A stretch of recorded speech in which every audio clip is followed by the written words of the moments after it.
Hello guys, welcome back to my channel Elite Wrestling World. I am your host GhostSaad. Thank you guys for joining me right here for AEW Dynamite New Year Smash post show review. Excalibur welcoming us alongside Tony Schiavone as they run down the card before we go at the highlight video of this past week Worlds and pay-per-view ending with the visual of MJF holding the AEW World title. So again a very good show tonight. Willow Nightingale is the new TBS champion as she wins the main event match in a shocking way. So let's dive into it and talk about that. So we started off with MJF entering as the AEW World Championship. MJF said Swerve is the franchise, Joe is the submission machine, Hangman is the main character. That's cute, but he's MJF, the AEW World Champion. So he unveils he is bringing back Triple B, and it's gonna be fantastic to see. His name is Maxwell Jacob Friedman, and I'm better than you, and you know it. Kenny Omega appears on the big screen from his home, and he's sorry to interrupt MJF, but he wanted to tell MJF that he will be coming after the World Championship. So the Bats Bout machine is gonna come after MJF, and it's gonna be fantastic to see. And after that, Hangman and Swerve music hit respectively, and they come out to just let MJF know that they both will be coming after MJF. Page took the mic and said when he gets a hold of MJF, he's going to strangle him with his ugly ass belt. Joe and Ops appear on the big screen. Joe deserves to be the number one contender, as he said, and he has the answer for obstacle in his way. So he's gonna take care of Paige and Strickland and then come after MJF. So Paige said it's New Year, same dumbass, and begs Joe to send him Hook. And Strickland said, we will challenge the Ops for a no holds barred lights out match next week. So again, the opening segment did a lot of things. We get a list of challenges for MJF like Kenny Omega, Hangman Page, Swerve Strickland, and Samoa Joe. And for next week, we are getting lights out match between Swerve and Hangman versus Shibata and Hobbs. So again, it's setting up to be a very nice show for the next week. And next up, we saw Timeless Tony Storm, Orange Cassidy, Roderick Strong versus the Death Riders in a New Year's Eve Tornado Trios match. This was another round of mixed nuts mayhem from the pay-per-view. This time with the heels getting their win back. Lots of different stories could branch off from this, and I'm genuinely interested in seeing where they go. These past two matches have been a lot of fun as they have done the intergender work really well.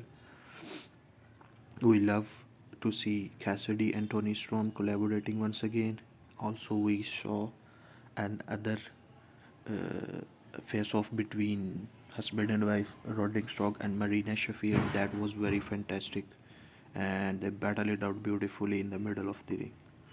But Cassidy flew in with the orange punch, but turned into mother's milk from Shafir, and then we saw a distraction.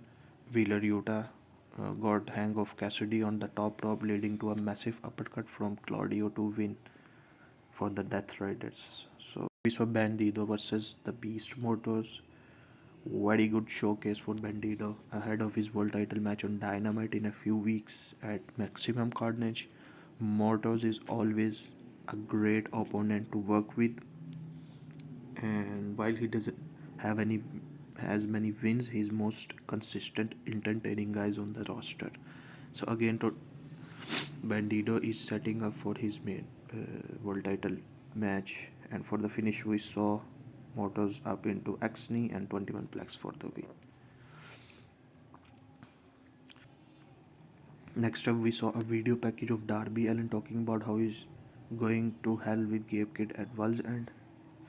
He's not numb to the pain, He's aware of everything, and in 2026 he's gonna be on the top of AEW. So another challenger for MJF. Next up we saw Continental Championship match, eliminator match, John Moxley versus Josh Alexander. It feels like not that long ago Moxley was trying to drown Darby Allin on a pay-per-view. Now AEW crowd loves him. This C2 has done such a great job in building Moxley up as a babyface, but the rest of the group is still heels. These past few months of him tapping out, making the fans heavily invested in his matches, that much more as regardless the opponent when he is trapped in a submission. Alexander was an excellent first opponent in his reign, who, as we saw in the match, did really well. And now he's going for eliminator matches, and I think it's a good way for for for Moxley to wrestle and then get a new challenger. And rear naked choke applied and Alexander passed out. So Moxley wins, and post match we saw MVP and Shuttle Benjamin walking out and reminding Moxley and staring down Moxley. So again, next week we will see another eliminator match between Shelton Benjamin and John Moxley, and it's gonna be a fantastic match, I think. Next up, we saw Ricochet Jungle Boy for the AEW National Championship. While I liked the match, the constant interference hampered this, and think Jack Perry looked strong. Ricochet is also very fantastic.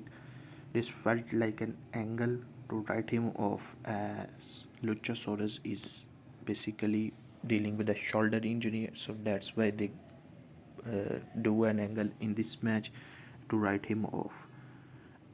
And I don't think does look like Perry might be riding solo again for a few months because Luchasaurus is out.